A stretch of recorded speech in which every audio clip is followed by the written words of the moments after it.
Welcome back to Almost Sideways, a place for movie conversation. My name is Adam, and I've been doing a Harrison Ford film journey as I go back and watch every single Harrison Ford film there is and talking about him here on the channel and the podcast. Today, we are jumping into the Ford Explorer full board, and we are discussing a film from 2010 called Morning Glory, where Harrison Ford plays a film journalist who is a co-host of a TV morning show reluctantly. If you haven't seen Morning Glory, this film came out in 2010 and directed by Roger Michell.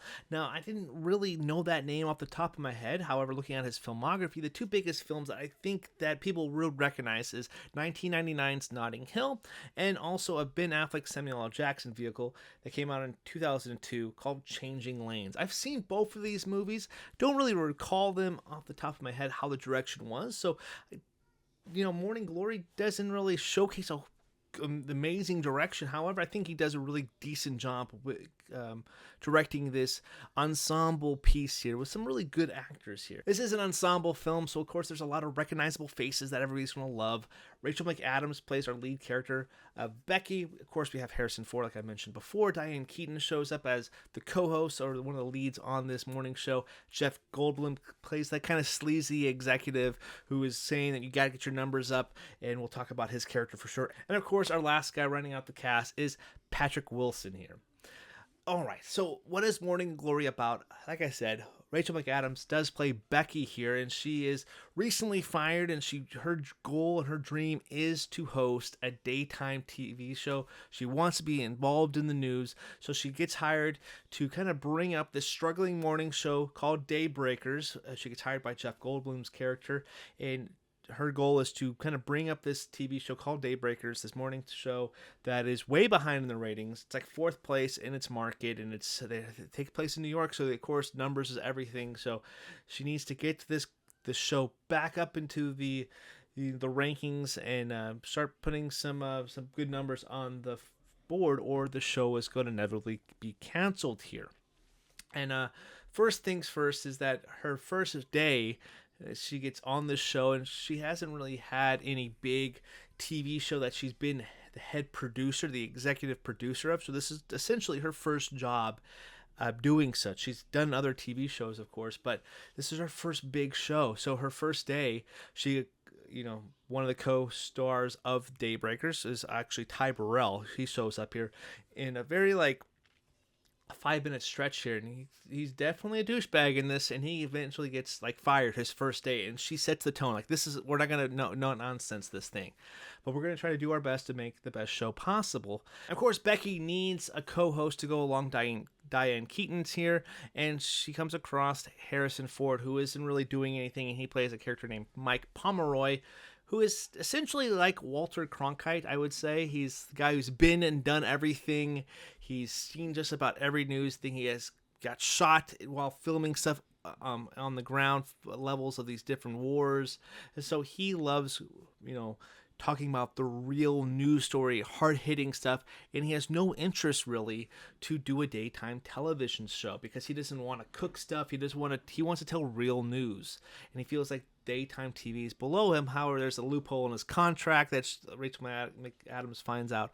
And it's cool, kind of fun back and forth there. It's this movie. I didn't really know anything about it, but I was really intrigued when I heard the concept here. I think Harrison Ford, because this is why I'm doing this series, I have to talk about him first. I think he is clearly like Walter Cronkite type of character. He's very on the nose, and how he delivers his lines kind of reminds you sometimes Nicolas Cage, and I think he could be, when we do our 2010 Pinots at sometime this year, he could be my nominee for Nicolas Cage performance here, because he, unlike anybody else in this universe, which they're quirky characters, this is the one he's the straight guy. He's not quirkiness. He tells it how it is. He's kind of the honorary guy. He's the old timer here. And sometimes it's distracting at times in some of the scenes, yes, but it's Ford, and I think it's a fun performance there for what it is, and how his character kind of evolves at the very end. I think there's a big interesting stuff that does happen with his character. Rachel McAdams does a really good job leading this movie here, and her kind of personality and her upbeat kind of quirkiness here really delivers here, and I think it's a fun definitely a fun performance, and it makes the movie kind of go. And Diane Keaton's right there. She's another quirky character. Kind of go get whatever type of personality. And when she buys into like what Becky is doing, Rich McAdams is doing for this show, she's on board and does a little fun stuff. I think there's also like the other the weatherman too. He kind of gets the brunt end of the stick there and gets thrown to do whatever Becky wants her to do. Like there's a scene where he has this character ride a roller coaster and they film it and he's like passing out and like cussing on live TV, but hey, it works, it's effective, and it's really funny to see those moments there. The relationship with Rachel McAdams and Patrick Wilson, I couldn't, like, they need a relationship, I get it, but it at the same time, Patrick Wilson's character really didn't need to be in this movie, quite frankly, and he's fine. But really, when you go into that relationship aspect, you're basically saying like you're gonna have this person try to get into the show. There needs to be a conflict in the relationship because she can't have like this great job in this relationship here, and then when she figures out how to get this job there, she can kind of work back in the relationship there, which it's fine. But I think at the same time, you're making this character really a strong character in that Rachel McAdams is delivering. Does she need to have a romantic love interest? I don't necessarily think so. And when Patrick Wilson's there, he really doesn't. He's a TV executive for a different floor, even for a different show. You don't even get to see what he does or what his characteristics are for his job. So I think really, if the movie wouldn't be any different if his character wasn't in the movie. So I don't necessarily think that character is really worth anything, quite frankly. It's cool to see Patrick Wilson. I'm not going to say that it's not what it is, but I don't think we really need it. The ensemble piece it's fun, like a lot of quirky characters. This was just an entertaining watch, quite frankly. And I wanted to see one of the people that we kind of strive to be here on Almost Sideways is Roger Ebert, and kind of see what did Ebert think about this movie. I know Zach references his reviews quite frequently, and Roger Ebert gave this movie 3.5 stars out of 4. It's a little high.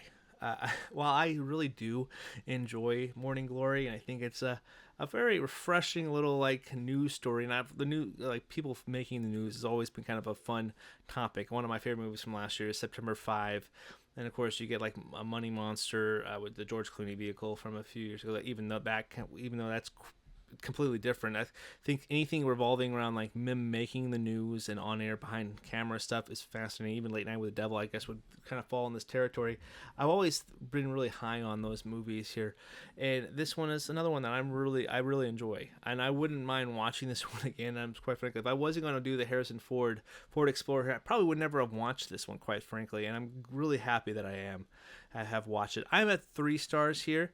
A little lower than Ebert, but at the same time, I couldn't help myself. I really enjoyed this one quite a bit, and this currently falls on my Ford Explorer ranking of Harrison Ford's filmography. It's going to fall in at number 16, right between Indiana Jones and the Temple of Doom and Working Girl. I think that's a pretty good spot to put the movie, and I've now officially have seen 33 of Harrison Ford's movies. I still got about 30 to go in this journey here, so make sure you guys stay tuned on the channel here for more of Harrison Ford's reviews, and also you can also follow us on the podcast at Almost Sideways Movie Podcast. Again, thank you guys so much for tuning into this review. If you guys have seen this movie, let me know in the comments section down below what you guys thought about it. Make sure you guys like, share, and subscribe if you like talking about all things movies. Till next time, my name is Adam, and I will see you in the next review. Talk to you later.